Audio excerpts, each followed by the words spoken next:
Pemirsa yang berbahagia, terima kasih masih menyimak Khazanah Timur Tengah. Kita lanjutkan kembali dialog dengan Bapak Abdul Muta'ali. Baik Pak, kalau kita lihat Indonesia ini kan memiliki apa yang disebut Pancasila sebagai Westancau atau katakanlah penuntun Republik, penuntun negara ini arahnya kemana, terdiri dari 5 sila. Apakah Bapak sudah melihat ini cara yang efektif untuk mencegah konflik antar sesama anak bangsa di Indonesia, Pak?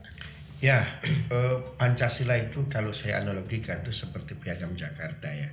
Kalaupun walaupun sebagian pandangan atau mungkin ada yang tidak sepakat terlalu berlebihan, tapi saya akan memberikan beberapa argumen. Nabi Muhammad SAW ketika tiba di Madinah, kemudian secara deklaratif, indirect ya, diusung di baiat menjadi kepala negara, karena memang syarat-syarat untuk menjadikan Madinah sebagai sebuah negara sudah sangat cukup. Dia ada tapal batas, dia punya masyarakat, punya orang yang disepuhkan, dituakan. Yang minus adalah satu, yaitu konstitusi. Nabi coba mengumpulkan para sahabat, bahkan dari kalangan rahib pun, dari kalangan Yahudi, pendeta dari kalangan Nasrani coba diundang. Lahirlah 48 pasal traktat, ya, kesepakatan yang berupa isinya konstitusi-konstitusi yang kita sebut saat ini dengan Piagam Madinah. Yang menarik, ketika Piagam Madinah ini disusun, draftnya lalu ditawarkan kepada perwakilan Yahudi, kepada perwakilan Nasrani. Ya, sebagian masyarakat Yahudi Nasrani keberatan. Kok di situ ada Bismillahirrahmanirrahim? Kami sebagai masyarakat tentu secara ideologis berbeda dengan Muhammad, dengan kebanyakan para pengikutnya. Jadi kami tolong dihapus. Banyak masyarakat Muslim meyakinkan Nabi agar Bismillah tidak dihapus. Tapi Nabi mengatakan hapus. Saat itu ya Pak? Saat itu. Kemudian min Muhammadin Rasulullah, dari Muhammad Rasulullah. Oke, dari Muhammad. Tapi mengimani Muhammad sebagai Rasul ini perkara berbeda. Kami mau menjadi bagian citizenship masyarakat Madinah, negara Madinah, dengan syarat Rasulullah, frase Rasulullah harus dihapus. Min Muhammad saja. Bin Abdullah. Ali ketika itu marah. Kata Rasulullah, biarkan. Hapus, kata Rasulullah. Jadi yang ada hanya dari Muhammad, lalu Piagam Madinah.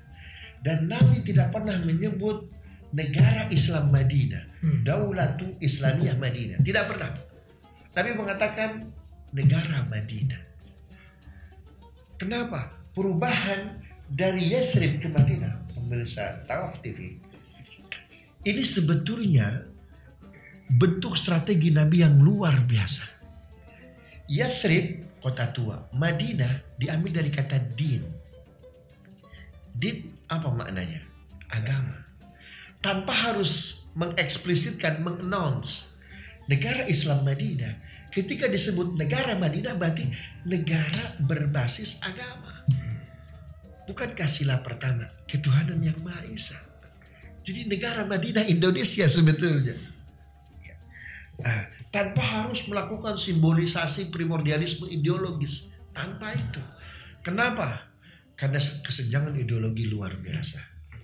Pak Muta'ali, tadi kan kita sudah membandingkan antara Pancasila di Indonesia dengan dalam tingkat tertentu ada karakteristik yang sama dengan Piagam Madinah. Mungkin kalau di Pancasila, di Piagam Jakarta itu ada 7 kata yang dihilangkan itu ya, 7 kata yang dihilangkan. Kemudian kalau di Piagam Madinah seperti Bapak jelaskan ada penghilangan kata Muhammad Rasulullah dan Bismillahirrahmanirrahim. Bisa diperjelas lagi Pak? Iya, artinya bahwa Rasulullah itu adalah seseorang yang sangat penuh dengan kebijaksanaan, orang yang sangat wise. Wisdom beliau luar biasa.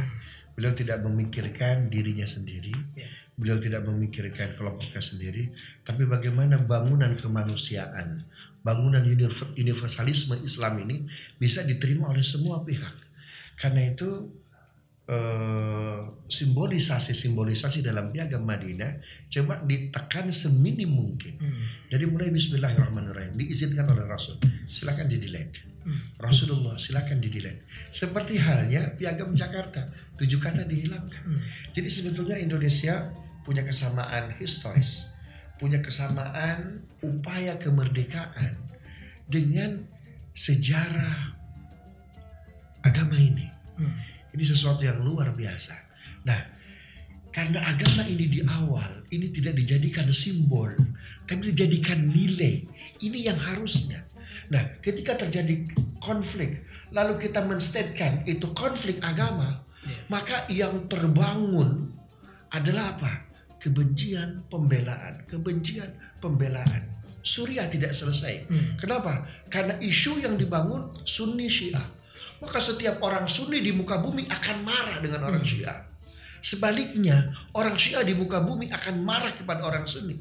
Sehingga konfliknya bukan lagi konflik Suriah, tapi konflik internasional yang pada jiwanya ada kesunnian, yang pada jiwanya ada kesyiahan. Sehingga konflik ini menjadi konflik yang masif betul. Karena itu hentikan simbolisasi agama. Pada saat yang bersamaan, jangan narik-narik agama ke dalam konflik. Dan juga jangan memasuk-masuki agama yang memang bukan kompetensinya. Ya, terjadi equality. Harus ahlinya ya Pak.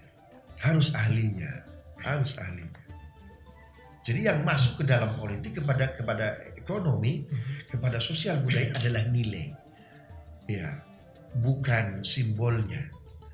Ya, bukan botolnya, tetapi konsep besarnya, substansinya. Itu yang seharusnya Nabi mengajarkan. Nabi tidak mengatakan negara Islam Madinah, negara Madinah. Madinah din, agama. Jadi negara berbasis agama. Apa artinya? Tuhan tidak bisa, tidak dilibatkan, tidak diikutsertakan dalam proses kebangsaan, dalam proses kemerdekaan. Begitu. Karena itu pada itu tidak layak untuk mengkomparasikan mana yang lebih berkontribusi kepada kemerdekaan. Apakah tokoh tertentu atau nilai tertentu. Seperti yang kita dengar saat-saat yang sedang viral saat ini. Baik pemirsa, kita sudah ikuti tadi penjelasan dari Bapak Abdul Muta'ali tentang pentingnya keadilan untuk menjaga perdamaian di suatu negara, baik di Indonesia maupun di negara-negara Timur Tengah. Penjelasan yang sangat menarik dari Bapak Abdul Muta'ali. Kita akan melanjutkan kembali dialog ini. Tetaplah di Tawaf TV.